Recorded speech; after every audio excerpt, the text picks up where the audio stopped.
Hey guys, welcome to Through the Bible Verse by Verse, a plain and simple study of the entire Bible, book by book, chapter by chapter, and verse by verse. We're currently in Genesis chapter 14. I'm going to pick it up and get into tithing. But first, I'm going to kind of recap how this came about, because this is interesting, that Abraham introduce tithing here some 400 years before the law. Okay, but I want to get into it because tithing is not what you see in a lot of churches today, how they push tithing. I'll get into that later. But remember, this came about because when God called Abraham out, he only called Abraham and says, I'm calling you away from your family. Abraham brings Lot, his nephew. His nephew is now become sort of a problem relative. Always there's something about him. And as a result of it, then Lot is constantly getting in trouble. His self-centeredness lands him in situations. Now, and by the way, and it's not so much that Lot is a bad person, it's just that his decisions, because of his self-centeredness, I'm even going to say not necessarily even seeking God. I want to kind of elaborate on it because Lot's deliverance, the mercy, is based upon the righteousness of Abraham. And that's extremely important to understand, because Abraham becomes the symbol. In other words, everything that the blessings of Israel, okay, the blessings of Israel, the goodness, right, all were because of the righteousness of Abraham. And we'll get into that in the next chapter, okay, going forward in some of the other chapters. But that is why, so that later on when we see that when the golden calf incident happens, and God says to Moses, I'm going to destroy them, Moses says, you can't. These are the descendants of Abraham. You are promised to Abraham. And God relents and don't destroy Israel for the golden calf incident. Well, Lot benefits because he's a relative of Abraham. And we're not through. We're going to see another incident where, again, Abraham is going to intercede on behalf of Lot, and God will deliver him and spare him. Okay, and so we get to that. We get to chapter 18 because it's a very interesting chapter. So this starts off by Abraham bringing Lot, which he shouldn't have brought Lot. Okay, but when he brings him, the growth of their prosperity, the flocks and all that, they could not, abide on the same land, so they separated. Lot ends up in Sodom, where these kings, the kings of Sodom, attack this other king, and they get defeated. Lot goes out and actually defeats the king. And so we come across Melchizedek, who is a priest, a type of Christ in Scripture, because he comes on the screen. There's no genealogy, but he comes on the screen and he goes off. He's a type of Christ. He's a priest. He's a king. This is a type of Christ. But he comes out and he meets Abraham, no doubt under the direction, because, anyway, he comes out and he meets, and they're having this bread and wine. There's a lot of symbolism here, too. The bread and wine, kind of communion type of thing there. Let me go back and read it, because I think it's important to understand this, too. Verse 18 says, Then Melchizedek, king of Salem, brought out bread and wine. He was priest of God Most High, and he blessed him and said, so this, after this defeat, remember Abraham takes 318 of his slaves, trained slaves, it said too. So they had to be somewhere training. Which kind of makes sense because when you have that much cattle, livestock, things like that, how do you protect yourself? And you had to protect yourself from, again, crime back then. And so Abraham took his 318 servants and went and defeat these kings, rescues Lot, get all of the goods. So now, by the way, the king of Sodom kind of comes out to meet him, and I don't know if he's still in the picture here, but then Melchizedek shows up, and he brings out bread and wine. So there's kind of like a symbol here of, you can say, again, a kind of a New Testament Jesus symbol here, bread and wine. He was the priest of the Most High, and he blessed him and said, Abraham is blessed by the Most High, creator of heaven and earth. And I give praise to God Most High, who has handed over to your enemies. Excuse me. And Abraham gave a tenth to everything. I want to come back to this in a minute. Let me go on and read this. Verse 21. Then the king of Sodom and said to Abraham. Now again, I don't know if he was kind of involved in this as King Melchizedek is blessing Abraham. I don't know if the king of Sodom is kind of standing there, kind of like waiting. He meets him. So this is the point here. He now gets into the picture. And the king of Sodom said to Abraham, give me the people, but take the possessions for yourself. Now, he's kind of asking, he's not in a position to demand, because he's already defeated. And by the way, remember, he is defeated because of, he is delivered because of Abraham. Which is kind of interesting in and of itself, because this is a very wicked king with a very wicked people. And their deliverance come because of a righteous person, Lot. So we're going to, and do they change? No, because we're going to see just in a few chapters down that Sodom and Gomorrah is going to be destroyed because they don't change. But what's interesting here, and I'm just thinking about this, what is interesting about this is, I'm going to go back and read this because I'm kind of like just saw this here, but look at verse 17 again. Abraham returned from defeating Lamor,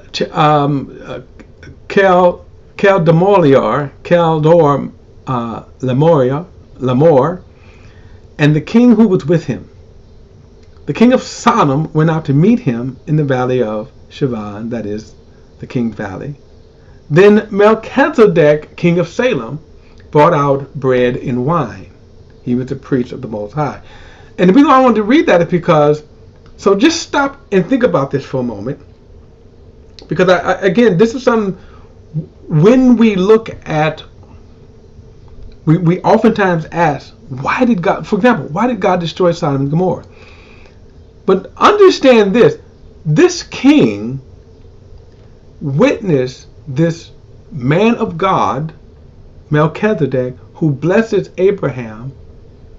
Why doesn't he change? Why didn't he go back to the wicked Sodom and Gomorrah and say, hey, I just came back, man, I just saw something heavy, right? You go back to his wicked ways, okay?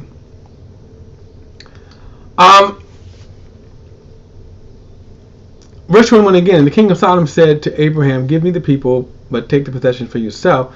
But Abraham said to the king of Sodom, I raised my hand on oath to Yahweh, God Most High, creator of heaven and earth, that I will not take a thread or sandal strap or anything that belongs to you, so that you can never say I made Abraham rich.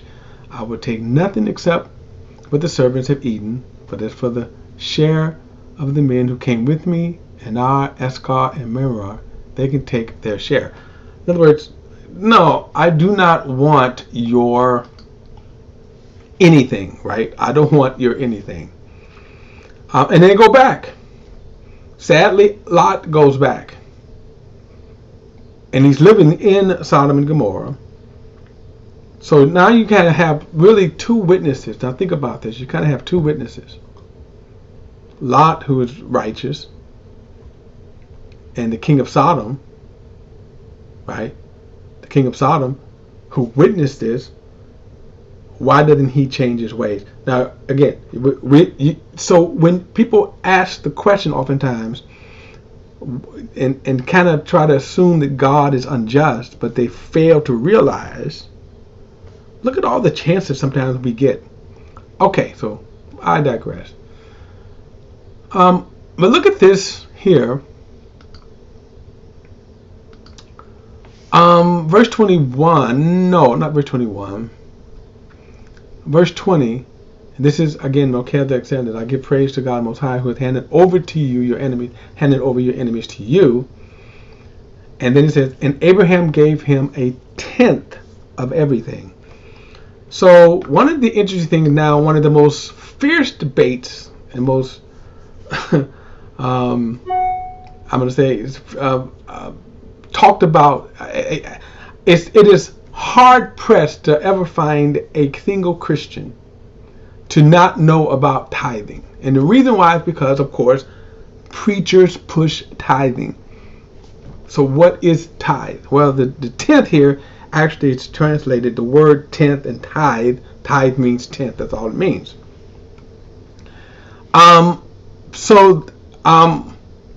Right here we see the first introduction into Abraham giving a tenth to God. He gives his tenth in honor to God. So that's the first thing you need to understand as it is introduced. 400 years before the law. It is a honorarium. God, I'm honoring you because you bless me. Okay. Later it would be incorporated into the law, which shamefully many preachers use that, because if you read Malachi, there are several passages in the law instructing the people about tithing.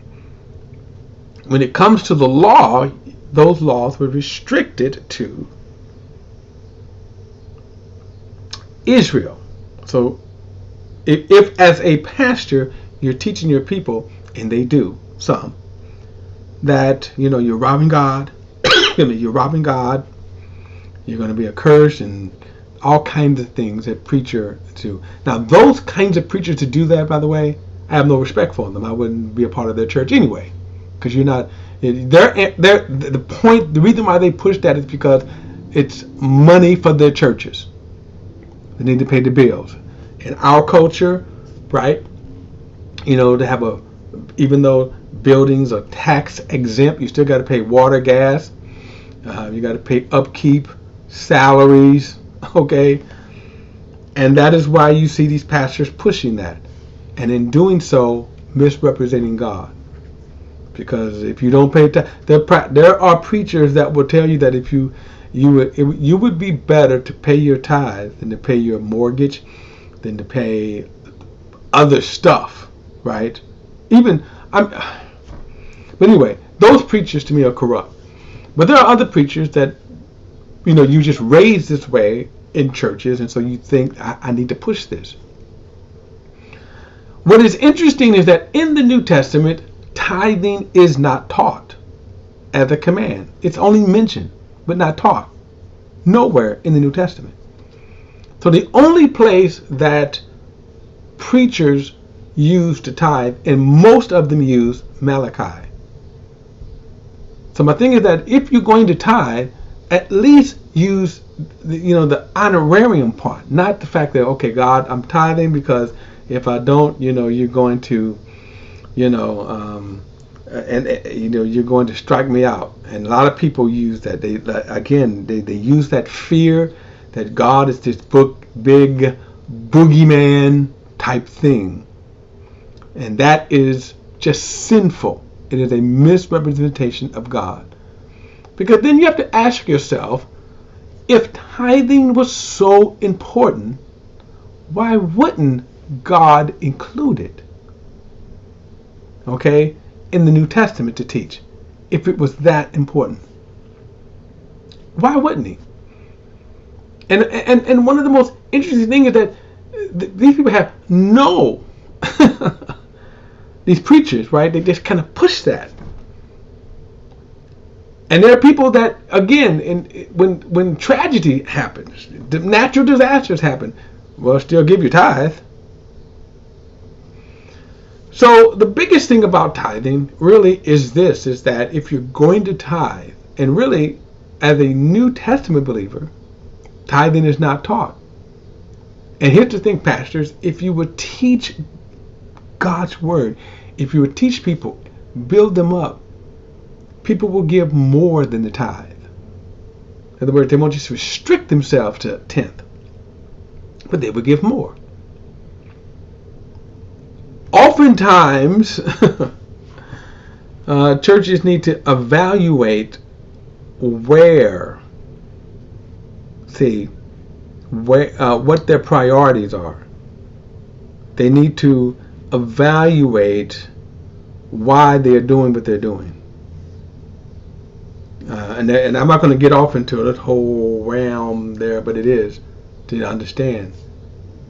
You go on television, you know that there are television markets that you have to pay $10,000, $20,000 to be on for an hour. So that's pressure. That's why you see almost on every Christian television show, they're selling products, trying to get you to give. So here you see that Abraham gave a tithe. And by the way, this tithe that Abraham gave wasn't his flock. So you can say it wasn't his income. It was a battle that he gave. So the first introduction was an honorarium to God gave me victory over this battle. It doesn't say that Abraham tithed of his flock. Right?